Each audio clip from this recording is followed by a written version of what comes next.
backyard is magnificent, nature in its finest form. I'm sure we all agree. But there's more to nature than the woods. We have an entire universe to look forward to. So what you're about to see is a magnificent lecture about the structure and life that the Milky Way galaxy has led since its birth. It's quite an amazing tale, and Dr. Sheffield's talk was very mind-expanding. I felt I was in this swirling, giant something. You make up your minds what it is. Month and a half. This evening, we are pleased, give me 1 second.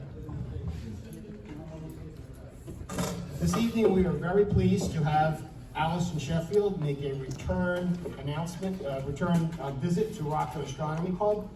Allyson was the last person to speak at our former location for the annual dinner. Right after that, the Rockland Astronomy Club became a full-fledged, formal 501c3, and we moved to the current location that we're at here tonight. Allyson's talk this evening is on galactic archaeology. This is something that I literally just wrote down, I think maybe last year, a year and a half ago. I was watching one of those documentaries on the Science Channel, maybe it was Discovery, I think it was Science Channel, and it was talking about the mergers that the Milky Way galaxy had before. You always hear about the Milky Way and Andromeda future. This was talking about what led to the creation of the Milky Way. They mentioned some things that I had never heard of: Gaia, Sausage Galaxy, things of that nature. And I said, hey, this is interesting. So I wrote it down. And lo and behold, when I did a little research, I found out that our guest speaker tonight was one of the leading researchers on this. And I said, wow, that's perfect. And she has not spoken at the dinner in some time, so that is why we're pleased to have her making a repeat talk tonight for our benefit. Allyson is a SETI search individual as well, besides focusing on galactic archaeology. She is a research assistant at the American Museum of Natural History. She works on those SETI searches, as I said, looking for signatures from exoplanets. She is a professor of physics, astronomy, and astrobiology at CUNY LaGuardia Community College. She has an MS in astrophysics, and she is director of the astrophysics program at CUNY Graduate Center. So she's going to talk tonight about where our galaxy, the Milky Way, has been in the past and where it's going in the future. So without further ado, a nice warm welcome to our guest speaker and repeat speaker, Dr. Allyson Sheffield.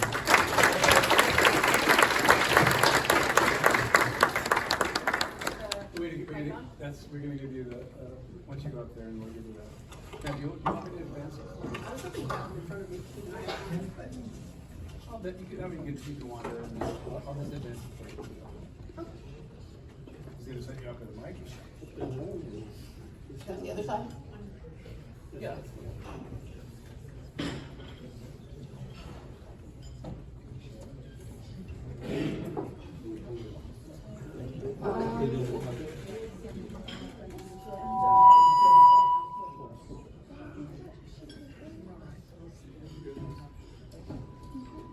I'll be up there. No, down here, further away from the speaker.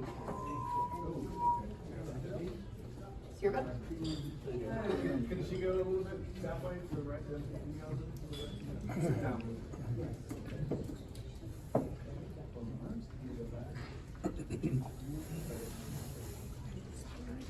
Just nod, Yeah, okay.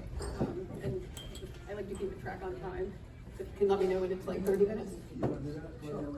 So I want to leave plenty of time for Q&A. I'm hoping you go over. I'm not going to give you track of the time. I will go over. That's why I try to keep track of time. Okay, well, good evening, everybody. And I'm delighted to be back here at the Rockland Astronomy Club, your annual dinner. I last spoke in 2012, and the talk that I gave that night in some ways is similar to the talk I'm giving tonight. It was about how our home galaxy, the Milky Way, formed, and a lot has happened since 2012. There has been a new called Gaia, and data from Gaia has really revolutionized our understanding of the Milky Way's past. And the field of astronomy that I work in is called galactic archaeology. And galactic archaeologists use old stars as fossils to reconstruct the Milky Way's past. So that's what the talk tonight is going to be all about. How did the Milky Way get to look the way that it does today? So we're going to go back in time and see if we can sort of build up the Milky Way's past. So before we do a deep dive into the Milky Way, let's look at the universe of galaxies. If you can advance the slide.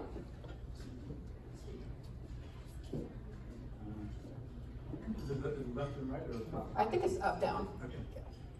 So it should be down. You know what? It's not going. Left and right. Do you want to? Okay. Not sure. They're coming Oops, down. yes. Down. Wait for that. Okay. I think I'm in the right zone. So this is a now famous image taken way back in 2003 with the Hubble Space Telescope. Is there still some? This is the sweet spot? Okay. So long exposure image from 2003. And in this picture, so just the size of this picture on the sky, this is a tiny patch on the sky. It's only 2.5 by 2.5 arc minutes. So that's a tiny little patch. And inside of this image, there are astoundingly 10,000 galaxies. So if you extrapolate, that tells us that there are hundreds of millions of galaxies in the universe. That's a lot of galaxies. And if you look at this image, this is a really beautiful image for a lot of reasons. Not all galaxies look the same. So I'll pose it to y'all. What are some differences that you see in the galaxies? Color? Shape? Size? Yeah, and it's shape that I'm going to focus on a little bit. If you start to zoom in, if you can zoom one, down arrow. Down. Okay, so zoom again. So there are three main classifications of galaxies today, and two of the three are shown here. So on the right is a spiral galaxy, and on the left is an elliptical galaxy. There's a third type called irregulars, and they just have they don't have a specific shape. So spirals and ellipticals, and they're going to be a big part of the Milky Way story. Interestingly, when we see the end of the Milky Way, this will all come together. So what is inside of a galaxy? All of these galaxies have some common things inside of them. So next slide, please. Yes, so I heard somebody say stars. So simply put, a galaxy is a collection of stars, gas, and dust held together by their mutual gravity. And there's one more thing. If you can, yes, I heard it. If you can advance one. Dark matter. So we can't see dark matter. We only know it by its gravitational influence, but it's there. It's also going to be a key part of the story that we're telling, how the Milky Way formed. And this is a spiral galaxy. I've already seen several amateur astronomers here tonight have shown me their beautiful pictures of Andromeda that they have taken. And Andromeda is a large spiral galaxy. It's actually our closest neighbor galaxy, our largest neighbor galaxy. And the Milky Way is also a spiral galaxy. So we can go to the next slide. So if we're looking at a spiral galaxy like the Milky Way or Andromeda, it can look very different depending on your perspective. So on this slide, this is from the European Space Agency. On the left, we see the Milky Way, and we're going to define the components in a second, but we're looking on the left, what we call face on. So this is the disk of the Milky Way, or the disk of any spiral galaxy, and we're looking at it face on. And if you imagine rotating it, the image on the left, 90 degrees, that's the same galaxy, we're just looking at it edge on. So it looks very different. And the left, we've labeled some of the main components of the Milky Way. And also in both views, these are artist sketches, the sun is located in the disk, so we can see that. So on the right, this is the disk of the galaxy, spanning across the midplane. Again, this is also the disk, just looking at it from a different perspective. And the central component of the galaxy is called the bulge. surrounding the disk and the bulge is what's called the stellar halo. If you can kind of see this spherical shape. The halo is approximately a spherical component, and it's much more diffuse. And by diffuse, I mean that it has fewer stars than the disk and the bulge. The vast majority, about 90% of the stars in the Milky Way, we find them in these two components, the disk and the bulge. So the stellar halo surrounds that. And also noted here, these are also going to become key players, probably a familiar target for a lot of the amateur astronomers here, are globular clusters.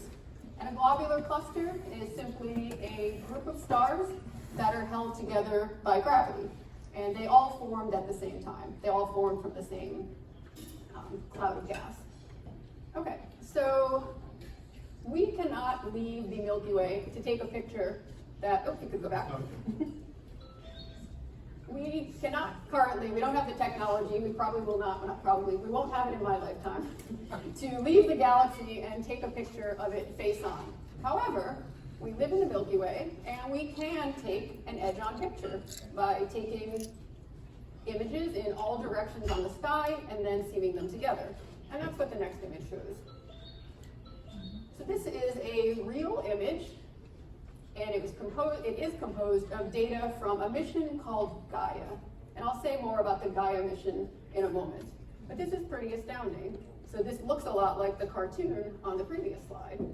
And we can see the main components. Here's the disk again, across the midplane. So again, this is our home galaxy. We live in it, but we can see what it looks like edge on.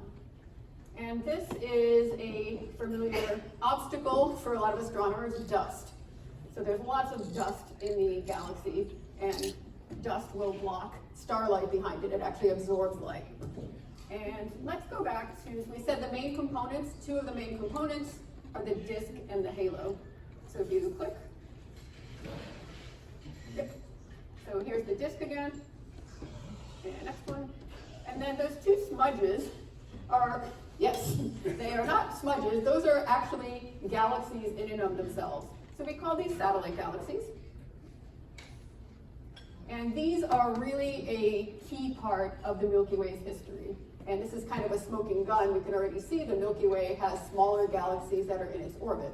So these two smudges, these are called the Magellanic Clouds. The larger one on the left, on the right, is the Large Magellanic Cloud. The smaller guy on the left is the Small Magellanic Cloud. Okay. And I was going to say, if that view of Gaia that I put on the right here, I just tilted it, looks familiar, it's because you can see this on the night sky. And I'm guessing in this room, probably more people haven't seen the Milky Way on the night sky than have seen. So this picture, I did not take this. The picture on the left is taken in Chile. And you can see, again, all of the dust. If you view the Milky Way from the southern hemisphere, you can actually see the bright central region.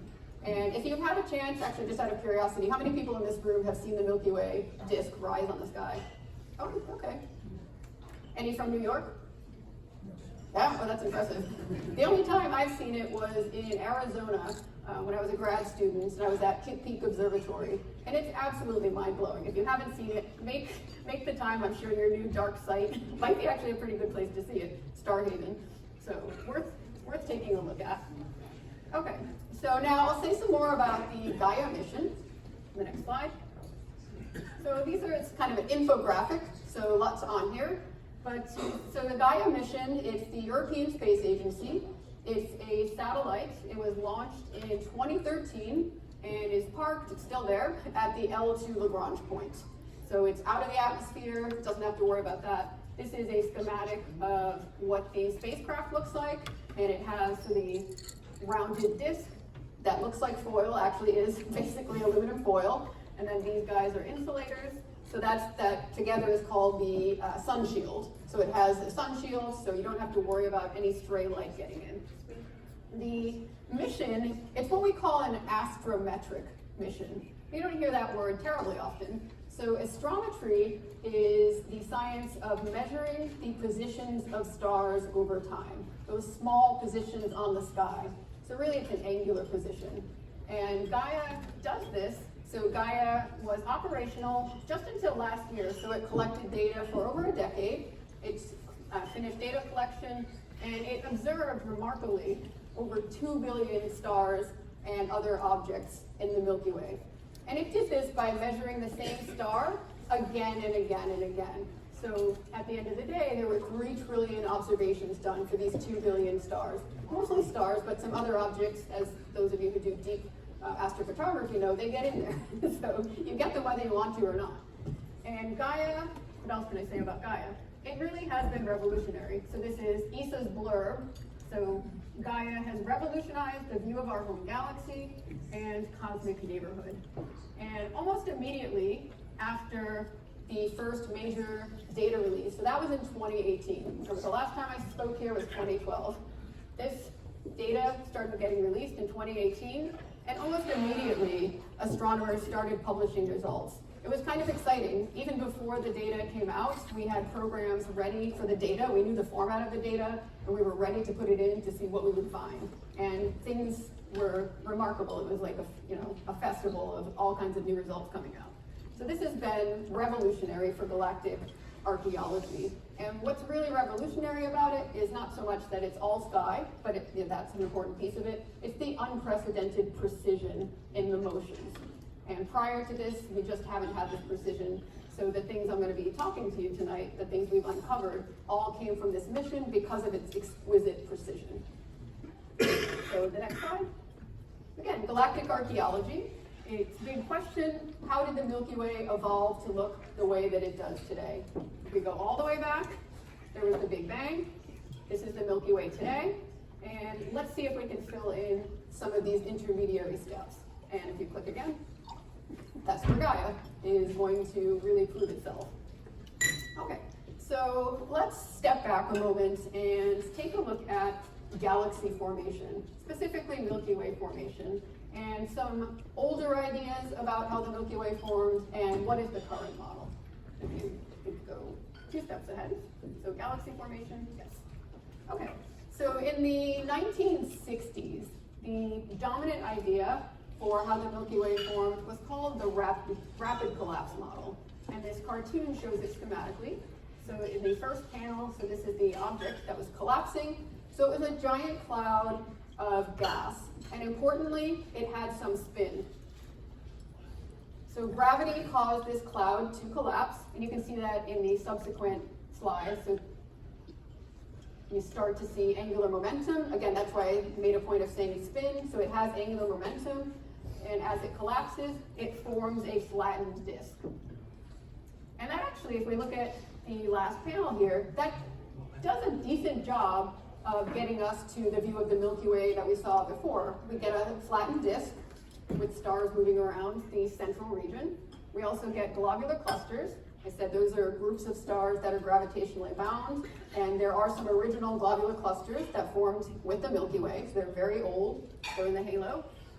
But there is a key piece missing from this model, this rapid collapse model, and that is mergers. Next slide. So the Milky Way didn't form all at once. It wasn't this rapid collapse. Again, the rapid collapse can get you some aspects of what the Milky Way looks like today, but not everything. So in hierarchical merging, the Milky Way is built up via the merging of smaller and smaller galaxies. These come together, and then they form larger clumps, and then those clumps come together. And then eventually you get, at the bottom here, the Milky Way today. And another thing that's missing that wasn't in the rapid collapse model is dark matter. So this model incorporates dark matter. And evidence over the past at least 2 decades have supported this idea, which is called hierarchical merging. So this is our current model for how the Milky Way formed. Again, it's been a pretty rapid shift over the past few decades, going from the rapid collapse, which, as I said, gets us to part of this. Now we understand that the Milky Way formed from this kind of accumulation. So all these little galaxies that have their own stars will form together and become part of the Milky Way. And so this leads to the question. So this is, of course, a cartoon. And can we actually fill in the merger tree? So that's what this is called. Can we fill in the merger tree for the Milky Way? Can we identify specific events that happened in the Milky Way's past, galaxies that merged with the Milky Way? And if so, how do you even do that? How do you find a star that merged with the Milky Way potentially billions of years ago? And the answer is yes to both of these. We can reconstruct the tree. And what enables us to do this is, if you go ahead to the next slide, so how we find merger remnants. So the stars in the Milky Way, after they're born, they preserve a memory of their history. So we can think stars have memories almost in a sense. And on this, so there's a simulation I'm going to show in a second on the right. And the simulation is going to be, so remember I said satellite galaxies would come back. So this is where we're returning to satellite galaxies. This is a computer simulation. So let's get acclimated with what's here before we show the simulation. The blue points are the Milky Way, the disk and the bulge, that edge on view. And this is a satellite galaxy. And it's much smaller than the Milky Way, but in this perspective, it looks like it's much larger. So this is the satellite galaxy before it starts to get pulled in, accreted by the Milky Way. And right now, it's basically a sphere, and all of the stars are together in one place. And we call this early stage of the galaxy, any galaxy, this is the progenitor of the galaxy that you have today. So this is the early stages of a satellite galaxy. Now, if we start the simulation, I think it should automatically start. Yes. So now Milky Way, gravity and tidal forces are pulling the satellite galaxy in. And you can see what's happening. So the core, the progenitor, stars are literally stripped and they form these long streams, both in front of and behind the satellite. And every time the satellite moves around the Milky Way, more and more stars are stripped from the center. And eventually, I caused it here for an intentional reason to show that you get these streams. But if we kept time going, eventually all of the stars, even in the stellar streams, they would be mixed in with the halo. They won't be in these ribbons or streams again. And on the right, this is real data. So this isn't just theory, everything we showed on the left. So this is from 2016, and this is actual data of stars in the halo, and they're actually color-coded by distance. And what you notice is there are already several stellar streams that are quite prominent in this image. And probably the most prominent are these two, Sagittarius North and Sagittarius South.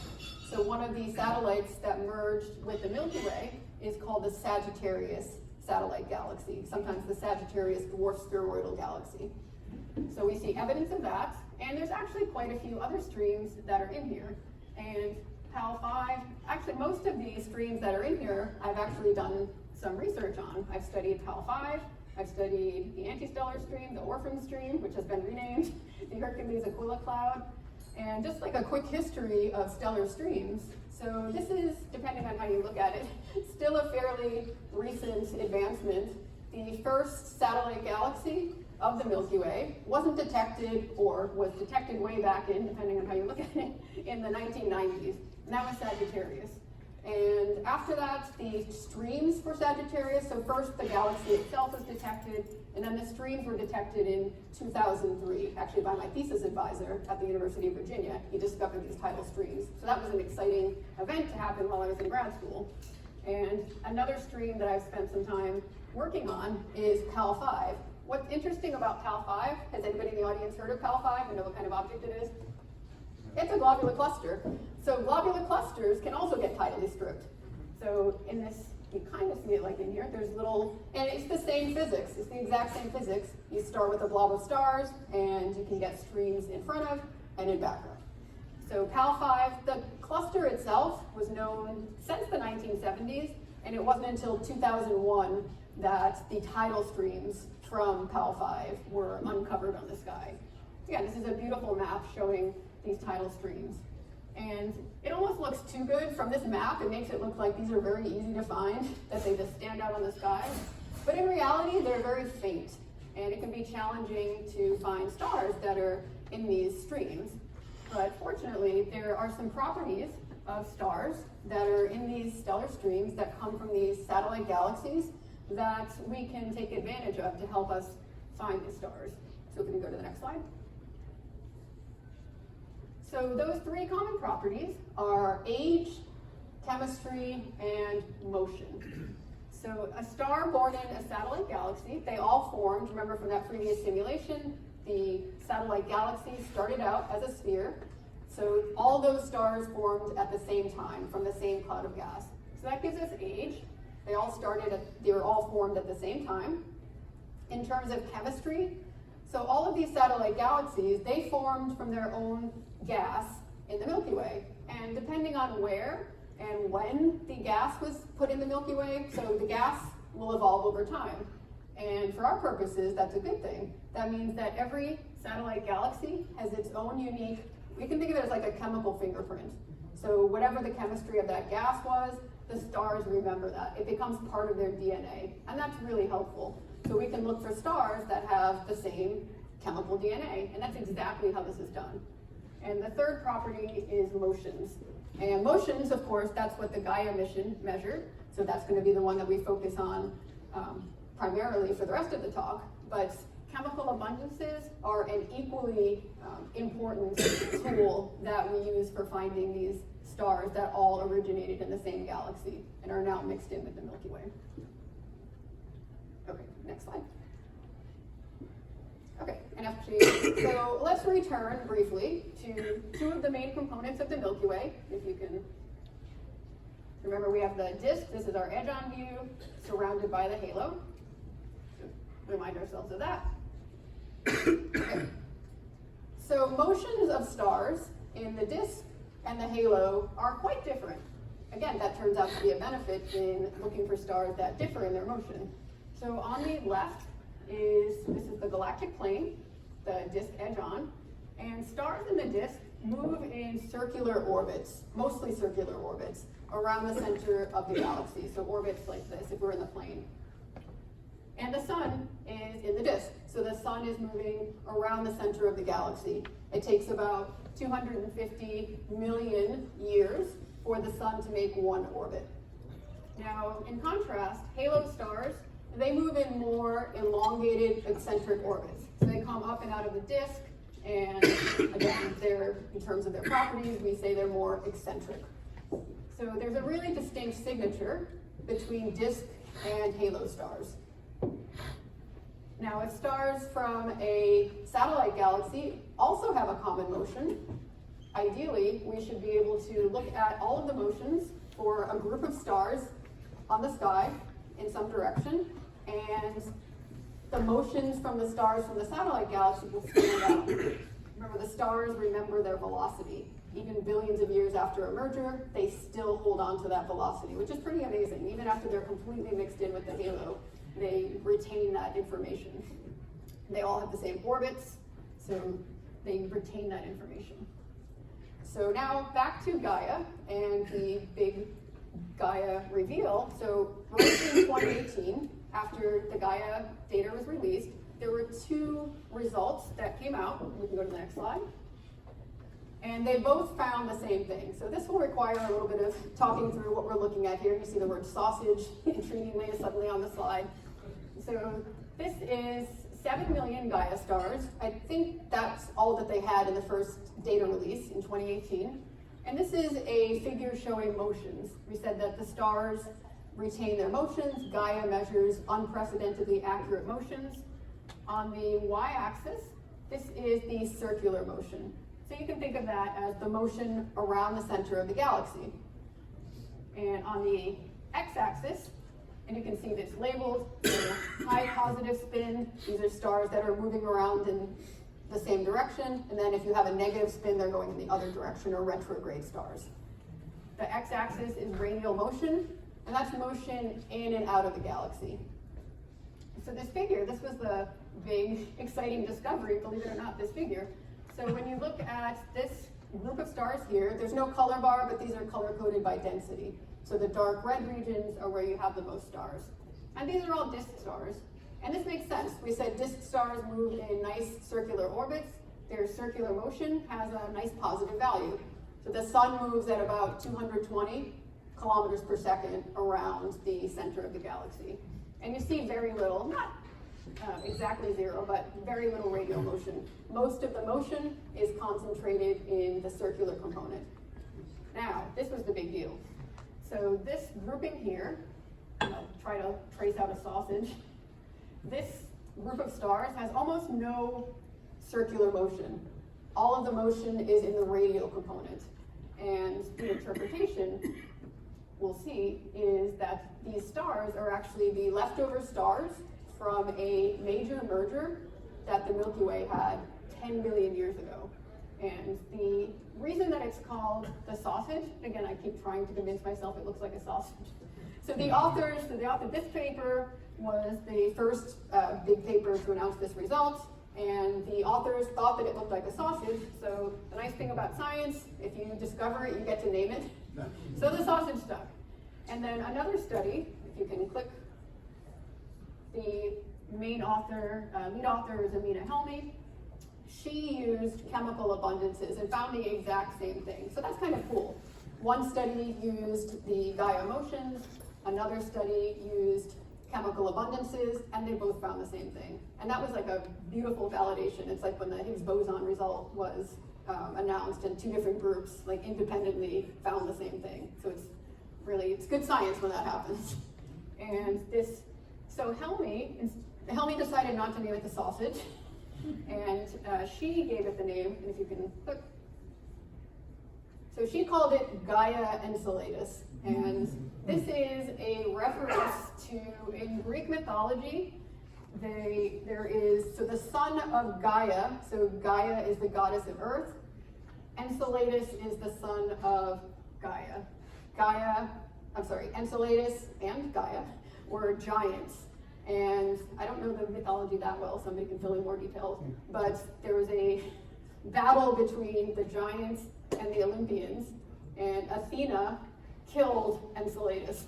And Enceladus was put beneath the earth for the rest of his time, and sometimes is mentioned earthquakes over Mount Etna in Sicily. So she picked this name because she felt like these old stars, they're kind of in the Milky Way, and they're having this impact on the Milky Way today. So as ugly as it is to say Gaia Enceladus sausage over and over again, that's the name that stuck. So this, again, the 10 billion years, you can't get that just from the motions. That piece of information came from the chemistry. From the motions, you can't get the age. So as I said, chemistry and ages, they really go hand in hand. You need both to really confirm a discovery like this. Because if the stars turned out to have different chemistries, then the whole theory would sort of like fall on its head.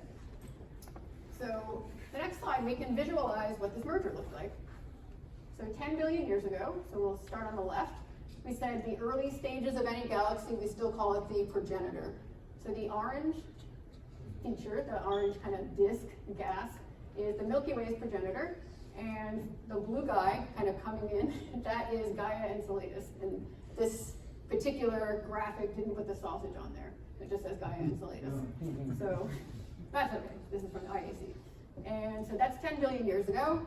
Fast forward, the merger has happened, and we'll say a little bit more about the in-between. And today, those blue stars are completely mixed in with the Milky Way. You don't even see stellar streams like we do from Sagittarius. At this point, all of the stars from the Gaia Enceladus sausage merger are mixed in with other stars in the Milky Way's halo. And that's the idea of hierarchical merging. The Milky Way builds up over time via these mergers. And this, I'll show in a slide in just a second, this is thought to be the major merger that happened in the Milky Way's past. There were other mergers, again, the whole premise of hierarchical merging. You have lots of small mergers, and this is believed to be the one major merger that really did have an impact. And I think that's why Gaia Enceladus is a good name for it, because it really did kind of shake up the galaxy.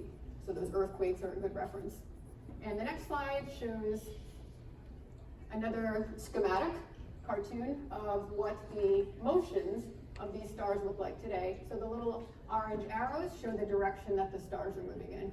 So we can kind of think back to this is kind of the edge-on view, and then this is sort of the face-on view showing these stars.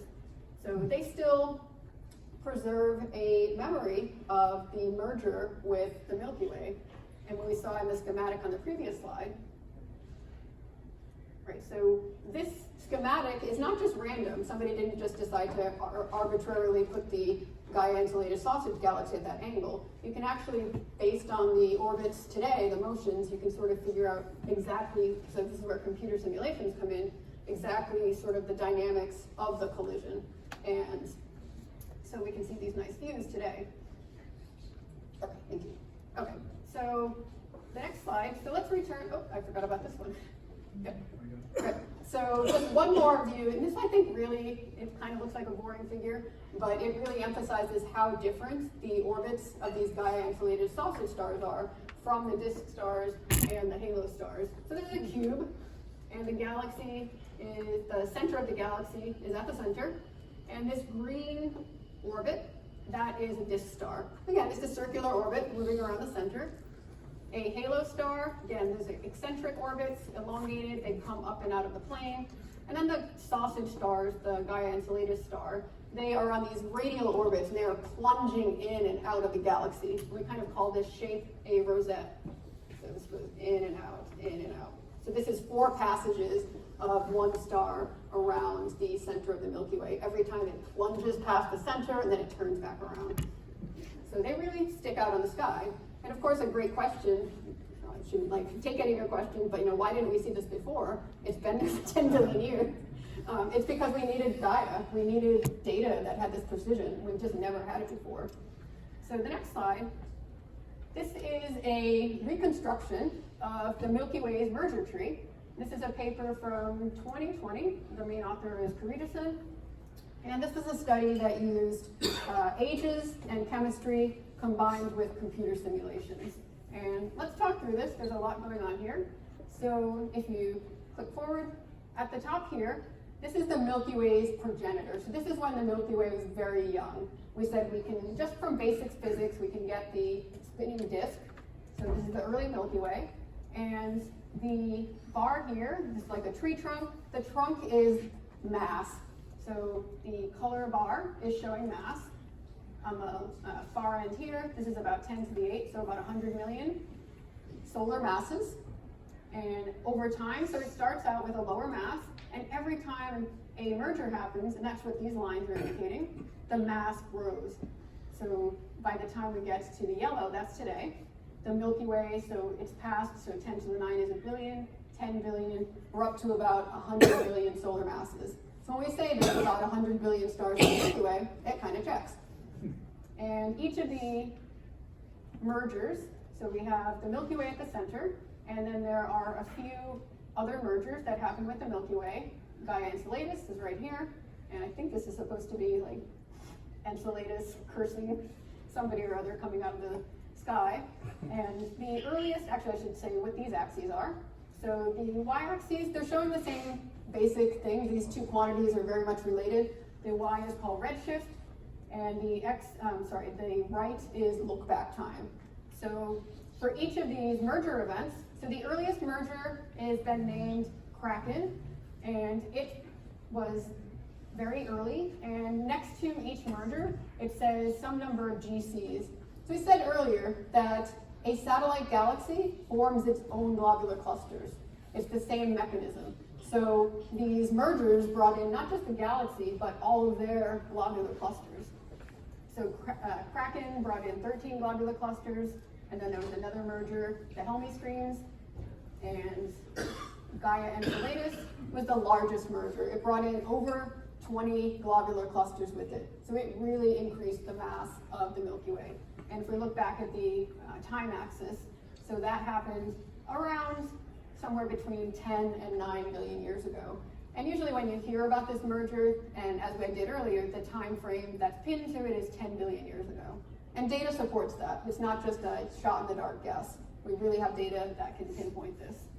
And also noted the Sagittarius galaxy, that's still in the process of merging with the Milky Way. So you can still see the tidal streams today, as we saw in that image a little bit back. And it brought in 7 globular clusters, at least there's 7 known now. And that happened, so on our time axis, Sagittarius is about 6 billion years ago. So that's when Sagittarius, this satellite galaxy, started merging with the Milky Way. Okay. And I just threw this in just some work that I did very recently. So it turns out once we discovered these Gaia insulated sausage stars, they're everywhere. So I was working on a different stellar stream called Jellum, and once I started poking around with all of my collaborators, these are actually 2 CUNY students now at NYU. So when we were looking for this Jellum stellar stream, we immediately found that there were sausage stars everywhere. So we even put that right in the abstract. We identified red giant stars. The survey we used was called apogee, that are likely associated with the Gaia insulated sausage merger. So now that's popping up in research papers. We can find them, and in my case, if you go to the next slide, so this again is that sausage figure from the Bellicroft 2018 paper, and this was our study for the Jellum stellar stream. And sure enough, right where we expected them to be, these were the Gaia insulated merger stars. So I guess it's fortunate that they didn't overlap with the velocity signal for the Jellum giants, or they would have been a contaminant. And some studies, they actually, if they're in the same direction in the sky, they could be a contaminant. So, but it's fun. We know they're there, and now it seems like you can't look in any direction of the sky without seeing them. Okay. All right, so the role of mergers in the Milky Way, I hope, if anything, over the past half hour or so, I've convinced you that mergers play a very major role in getting the Milky Way to look the way that it does today. And that was our key question in galactic archaeology. So we know in the past, the largest merger, 10 billion years ago, the Gaia insulated sausage merger, massive, massive merger, shook up the disk too. Today, Sagittarius, this is meant to represent Sagittarius. The tidal streams are still very prominent.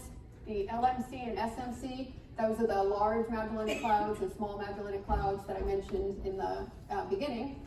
So that's still ongoing. They haven't completely mixed in. They're actually just starting to get tidally stripped. So just in their beginnings. And it turns out that in the future, a merger will spell the end of the galaxy as well. So that'll be our next slide. Oh, so mergers are everything. That's my big, big, big takeaway. And the next slide. So we're going to look at a simulation of, so this is time now, and we're going to go into the future, what the merger between the Milky Way and Andromeda will look like. So if you click, it should start. So right now we're just looking at the Milky Way, spinning around. It should zoom out. You can see time is moving 1 billion years into the future. There's Andromeda. Then large spiral. There's actually another little guy called Triangulum, who's kind of in the local group. That's actually what we call the galaxies that the Milky Way is part of, the local group. All right, we're at 3 billion years. And the Milky Way and Andromeda, notice they're not crashing into each other, like stars aren't going everywhere. This is a type of merging that's called collisionless merging. So stars very rarely, in any general sense in astronomy, they very rarely collide. You just don't have like the right dynamics for that to happen. So it's more gravity and tidal forces are causing the two galaxies to kind of come into something like a cosmic dance. And now we're at 6 billion years, and Triangulum is still kind of lurking. And something really remarkable is happening. So the Milky Way and Andromeda today are both spiral galaxies, but eventually, after their merger, they'll become one giant elliptical galaxy. So that was our other main type of galaxy that we have in the cosmos. So 8.2 billion years from now, this is what the name sometimes given for this merger between the Milky Way and Andromeda, Milkomeda. So Milkomeda, 8.2 billion years from now. And if we kept this going, eventually Triangulum would get pulled in. Okay, so next slide. Great. And if you want to see that simulation, I'll have the link for it here. It's on the NASA visualization site. So again, mergers are everything. And my last slide before questions. So, say it again. So the Milky Way, every step of the way was built up via mergers. Even if we go way back to like the earliest stages of the Milky Way, we had dark matter halos merging. It's all about mergers. The motions, so what enabled Gaia to be so revolutionary was the fact that a star formed in a galaxy, a satellite galaxy, remembers the motion. It also remembers its chemistry. And Gaia measures these tiny motions with exquisite precision, something that we couldn't have done this even 10 years ago, just wasn't possible. So we're able to reveal the fossil record of the Milky Way is we believe to be the largest merger that happened in its history, and that was 10 billion years ago, the Gaia Enceladus sausage. So I am happy to take questions. I hope I've left enough time.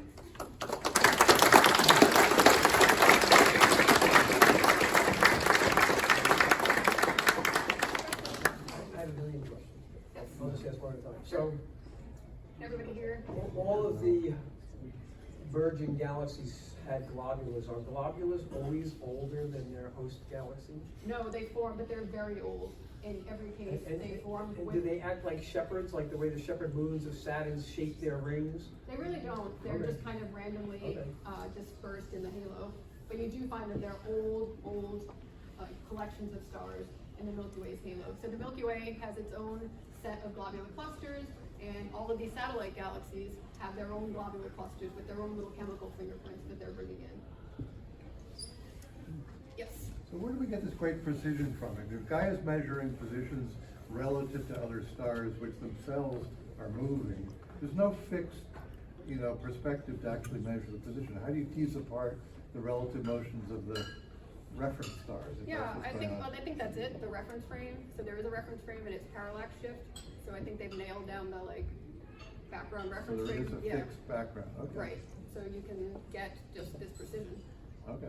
Yeah, I see that. great question. Yes? Yes, I ran into an astronomy page from a couple of decades ago, which was talking about a globular cluster in a large Magellanic Cloud that was apparently only 40 million years old. I'm wondering if you had heard anything about that and whether that was still something that people had understood had happened. Right, I haven't. I would be surprised. Usually open clusters are the younger ones. We find those in the disk. But I'm not sure. I will take a look at it. You said it was in the Large Magellanic Cloud? It wasn't, I don't remember the NCC number, but Okay. Yeah, that would be interesting, because globular clusters, there's a second type of cluster called open clusters, and those are younger. You find those in the disk. Younger stars are in the disk, older stars, older globular clusters are in the halo. right. I'm guessing it would have, some OB or maybe Yeah, if other it's that young. fast burning stars. Right, if it's that you young, it has expect to have see. probably still some OB stars. Yeah, good question. Yes? Just when these, in the past and in the future, I guess, these mergers, if there's a black hole involved in the galaxy that's merging in, or if in the case of similar galaxies, there's two big ones, is there any study or any information as to what happens there? Yeah, they merge. They merge. So the black holes become one in the center. Yep, absolutely. The black hole, we know black holes can merge. Event Horizon mission kind of confirmed that back in 2016 or whenever that was, the black hole picture. But yeah, when the merging happens, the black holes at the center will also merge. Yes. There was a recent paper that came out that suggested Sagittarius A star might actually be fermionic dark matter instead of black hole. Does that affect the merger scenario at all? I think anything with the Sagittarius A, the supermassive black hole at the center of our galaxy, it's really not impacting anything. You have to be super, super, super close to the center, to the black hole itself. The event horizon is quite small, surprisingly. So it really doesn't have an impact on anything here. The two black holes will just merge together. I'm not sure. I know you had a question also about dark matter. Yeah, the question was, there was a paper that came out that suggested Sagittarius A star was actually not a black hole, but rather fermionic dark matter. And you get a similar rotation profile, because essentially the degeneracy in the center makes it still a compact object there, but it's dark matter instead of an actual black hole.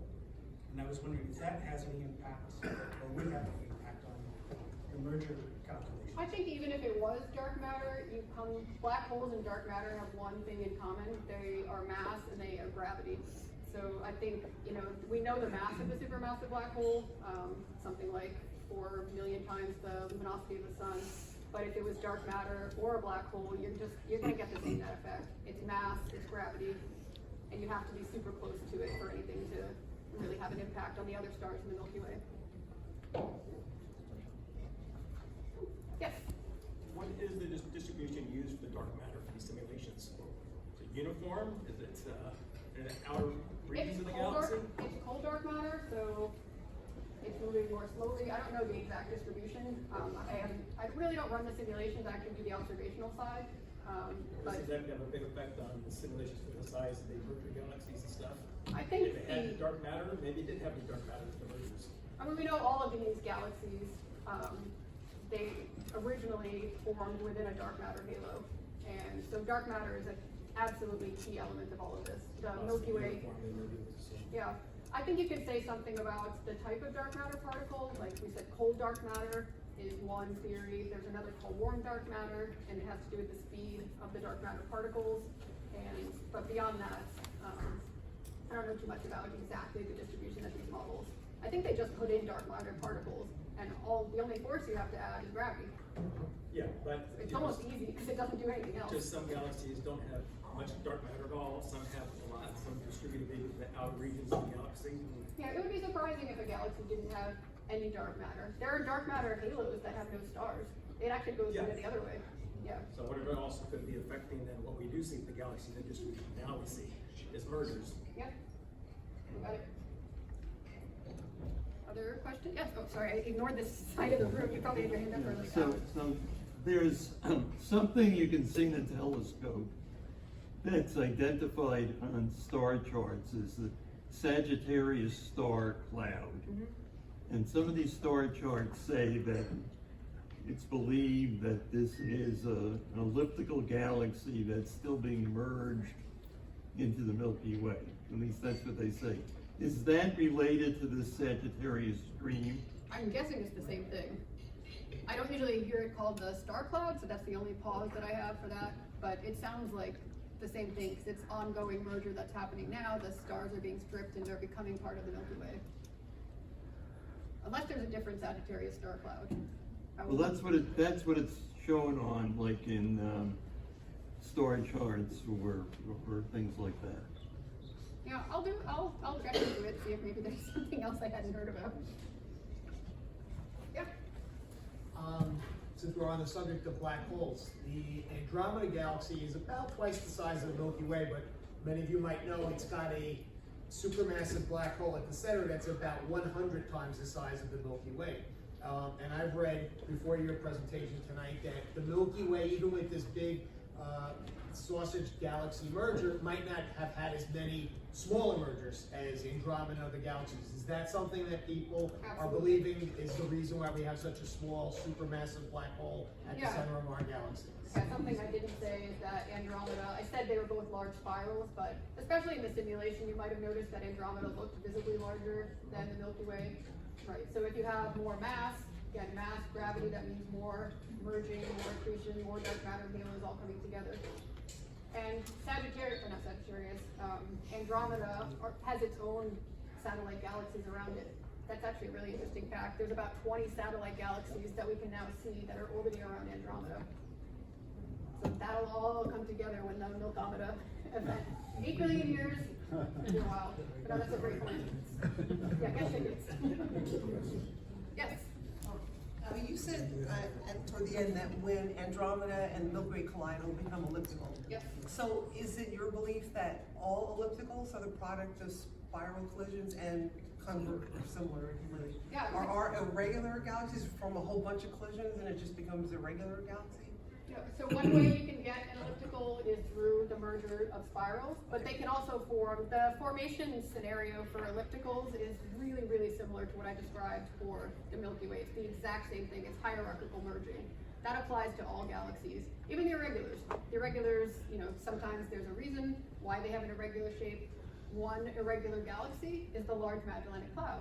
And that it probably started spherically, and then once the Milky Way pulled it in, it started, stripping it, whatnot.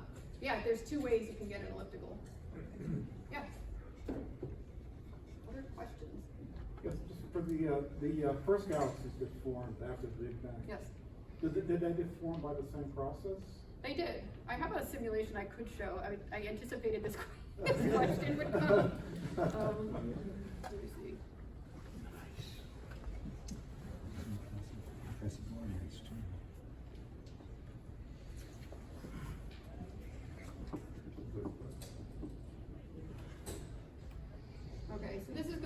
way back to the Big Bang. So 0.7 years ago. So everything started as dark matter. And this goes on for a while, so I'll have it in the background, but you'll see, I think it should just, yeah. Oh, the internet. It is pretty big. It was playing just fine earlier. Did my connection, oh, am I still connected? Yeah. It makes me try to refresh it. But if this doesn't show, the answer is a resounding yes. And that will show. Now we're gonna get weird ads. So I hope to avoid. So I tried to preload it. Skip.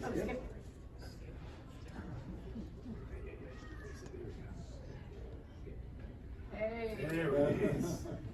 So that's black matter.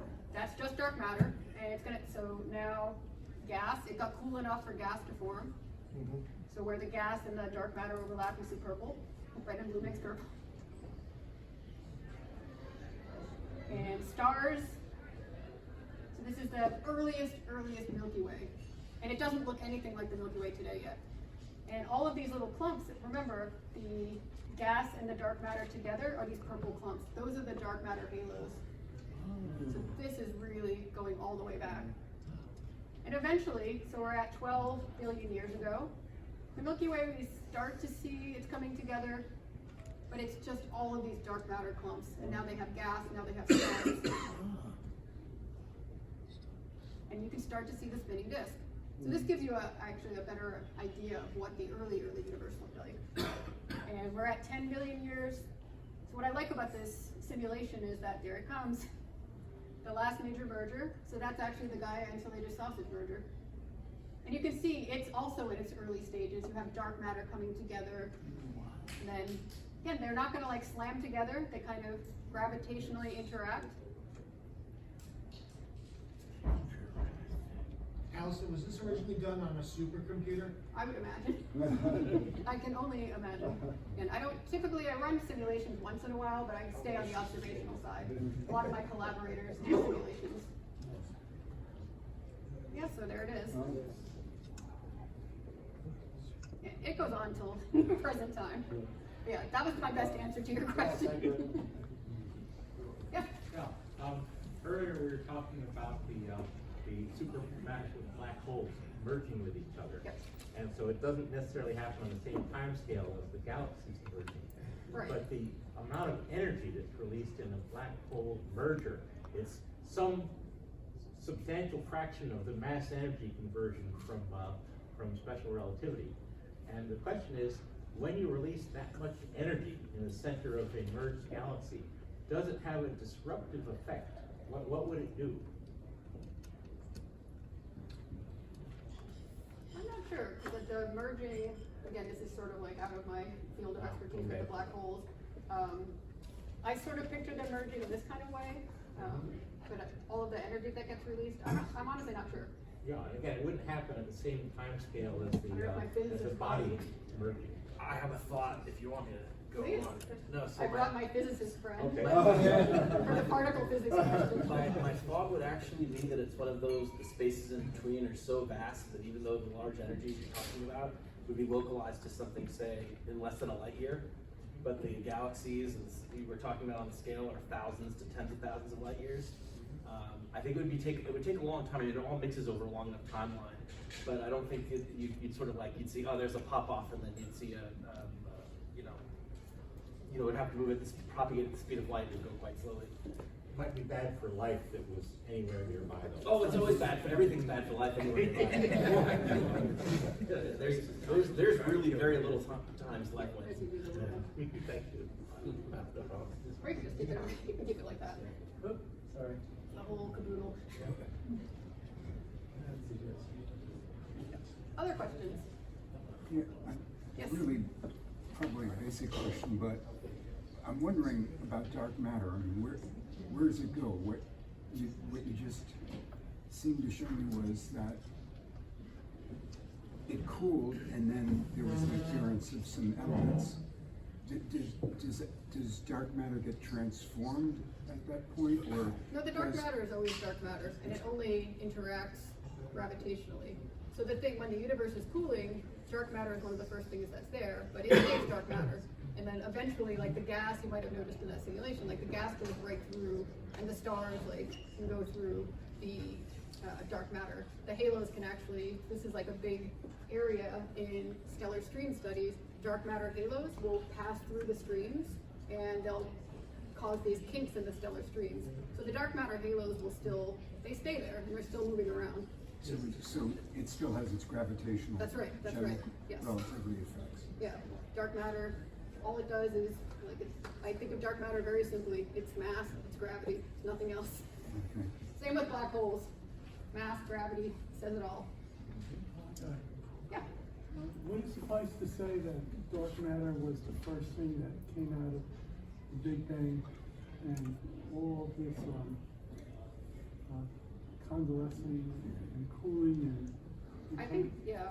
becoming galaxies is after the fact of the creation of dark matter? Yeah, I think in the very beginning, it was just dark matter, and then you had to have the universe cool enough for there to be hydrogen and helium. So that came, what's the famous, like, So the existing dark matter in the universe originated from the Big Bang.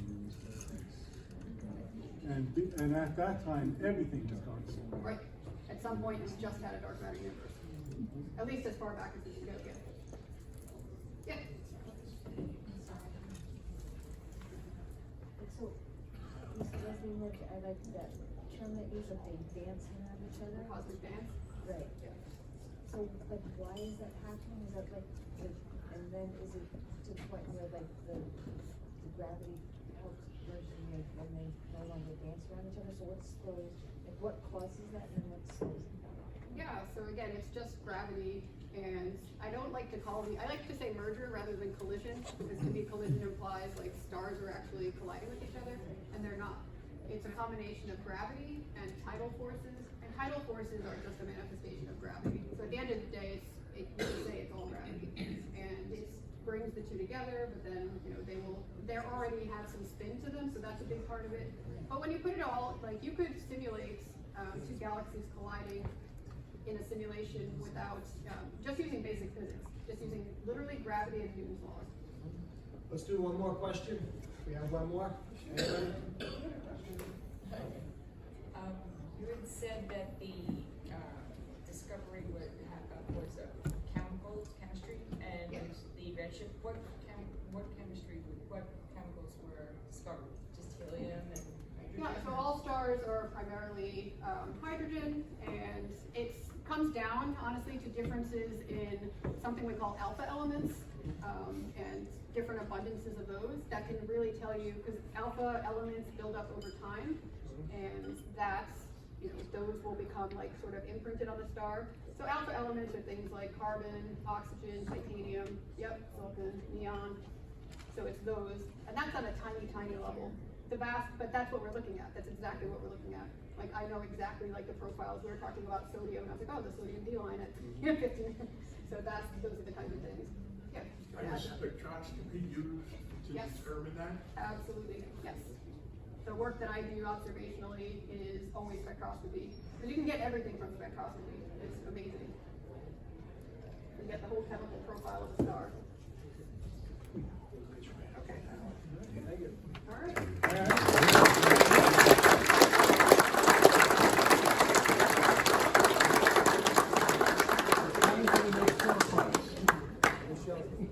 Thank you, everybody, for coming tonight. If anybody needs to give me a check or a membership, one or two people mentioned that. I'll be around for a while. Thanks for coming. Don't forget to eat in a month, and everyone get home safe. Thank you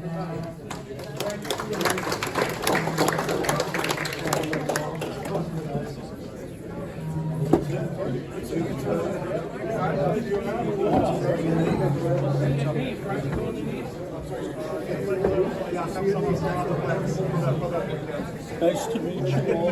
Take care.